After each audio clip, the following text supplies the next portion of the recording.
take a look at management development. For the past 70 years, managers have been viewed as a dynamic and important element of business organizations. Given the turbulence in today's environment, an organization must have high quality, flexible, and adaptive management teams if it's to survive and to succeed. This is true even for organizations that have chosen to restructure and empower employees to be more of a part of organizational decision making. Management development is a very popular HRD activity and has been defined in many ways. An organization's conscious effort to provide its managers and potential managers with opportunities to learn and grow in hopes of producing a deep bench of managers with the skills necessary to function effectively. Management development can be described as having three main components: management education, training, and on-the-job experiences.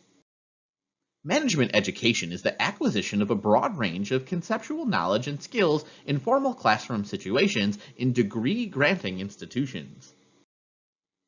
Management training focuses more on providing specific skills or knowledge that can be immediately applied within an organization and/or to a specific position or set of positions within an organization. On-the-job experiences allow managers to gain self-knowledge, enhance existing abilities, or obtain new skills. Given that almost all organizations employ managers, one would expect that we would have a clear idea of what managers do and the knowledge, skills, and abilities, KSAs, necessary to do those things effectively. Scientific research has yet to provide a clearly supported model that can be used to guide management development. Organizations must respond to environmental challenges to stay competitive, and the structures and strategies they use change over time. The role of management has changed in most organizations as well.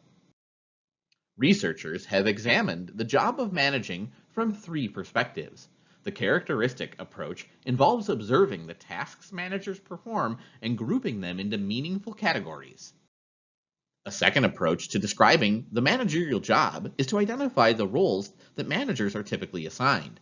This can be accomplished by using either an observational approach or an empirical one.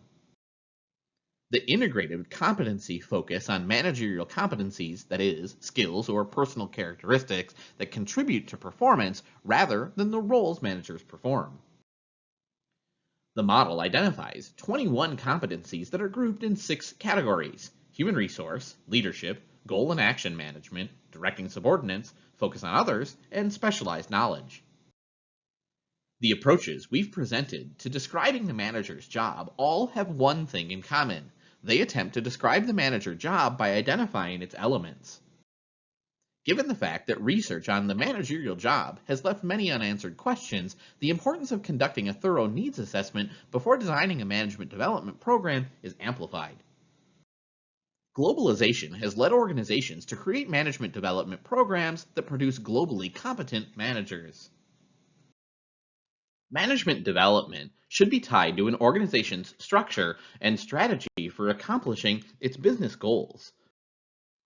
There are 4 guiding principles that help HRD professionals make the necessary strategic links. First is strategy. View the HRD professional's role primarily as implementing strategy, and secondarily as the developer of managers. Use the organization's strategic objectives for a starting point for identifying management competency. Use job experiences as the central developmental activity, with classroom activities playing the role of identifying, processing, and sharing the learning that's taking place on the job. Ensure that management development is flexible and open to respond to the business needs and issues an organization is facing and will likely face. Be responsive to the organization's changing needs. Provide support for experience-based learning. This involves creating a culture that expects, supports, and rewards learning as part of the day-to-day challenge. What HRD professionals do within organizations should be based on needs assessment and through knowledge. Management education involves activities designed to help participants gain a broad range of conceptual knowledge and skills. Management education continues to be extremely popular. It's estimated that approximately 348,000 bachelor's degrees, 168,000 master's degrees, and 2,100 doctorate degrees were awarded in business in 2019. Business degrees remain by a wide margin the most popular bachelor's degree awarded in the United States. Traditional management education offered at universities generally focuses on knowledge and general concepts. While there has been some debate about whether to focus on primarily conceptual knowledge or developing the skills that managers need to be successful, most business school programs seek to provide both. The curricula of many MBA and BBA programs follow the accreditation standards issued by the main accrediting body in management education, the Association of Advanced College Schools of Business, AACSB International. According to the AACSB curriculum standards, the curricula of both bachelor's and master's programs should provide an understanding of issues that affect organizations. It should be noted that degree programs at both the graduate and undergraduate levels should be seen only as one component of a manager's development. At their best, business programs can provide a valuable foundation for a manager's development and a good way for practicing managers to reflect on their experiences and develop new skills and knowledge. Graduates of these programs should have the potential to become effective managers with further development and experience. Because of the time constraints of many full-time managers, many institutions have developed a number of alternatives. These alternatives, which range from condensed MBA programs known as executive MBAs, to short courses on given topics and issues, to one-time sessions, can be referred to as executive education programs. Thousands of executives attend executive MBA programs at business schools worldwide each year. Most of these programs condense or accelerate coursework, with programs designed to be completed in 2 years. Executive education need not be as comprehensive as an MBA or EMBA program. Many providers offer courses in a wide range of management topics. In addition to colleges and universities, organizations such as the Center for Creative Leadership, industry associations, and a host of consultants offer courses that can be used as part of a total management development program. The dynamic social, political, economic, and technological changes occurring today require fundamental changes in the manner in which management education is conducted. Expect further major changes in the shape and substance of management education in the coming years. The vast majority of organizations provide training and on-the-job experiences as part of their efforts to develop managers. Most organizations use a combination of externally provided and internally developed courses and programs to achieve this goal. Organizations frequently design their own courses and seminars as one way to develop their managers. Such courses have the advantage of being tailored to specific issues, skills, and attributes of the organization and of its managers.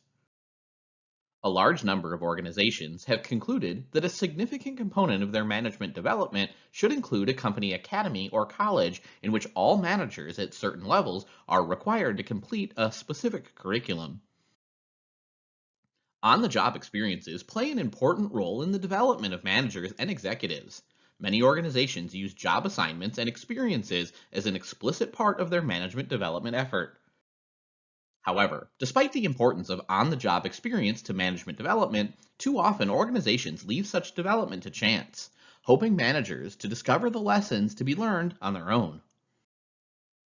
There are a variety of ways organizations can systematically use on-the-job experiences to develop managers. On-the-job experience should be a significant component of an organization's management development strategy. There are many options for conducting management training and development. Many training techniques are available, including case studies, experimental exercises, and assessment centers. And there are a whole host of training topics, including leadership, motivation, decision-making, cultural training, and ethics.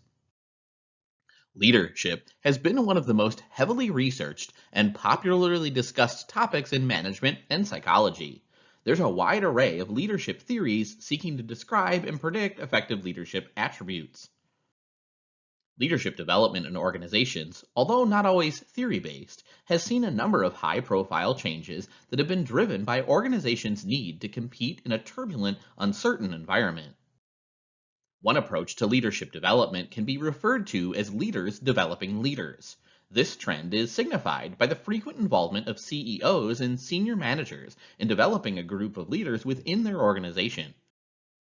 Behavior modeling typically involves 5 steps: modeling, retention, rehearsal, feedback, and transfer of training. During the modeling phase, trainees are often shown a video clip in which a model performs the behavior to be learned. The desired behavior is broken into a series of learning points or key behaviors that make up the overall behavior. Management development programs must be constructed through needs assessment, design, implementation, and evaluation. Management development must be tied to an organization's strategic plan to be responsive to the needs of the organization and those of the individuals being developed. A thorough needs assessment, including investigating what managers in an organization do and the skills they need to perform effectively, is essential. Specific objectives, both the overall program and for each of its components, like on the job experiences and classroom training, should be established. Involvement in and commitment of senior management in all phases of the process is critical. Simply stated, it's management's responsibility to ensure that the organization has high quality management teams. A variety of developmental opportunities, both formal and on the job, should be used. It is important that there's a linkage between what is learned in the classroom and what people are actually doing on their job. The program should be designed to ensure that participants are motivated to participate. The day to day demands placed on managers at all levels make it easy to put development issues on the back burner. Action should be taken to evaluate the effectiveness of the program regularly and modify and update as its needs change.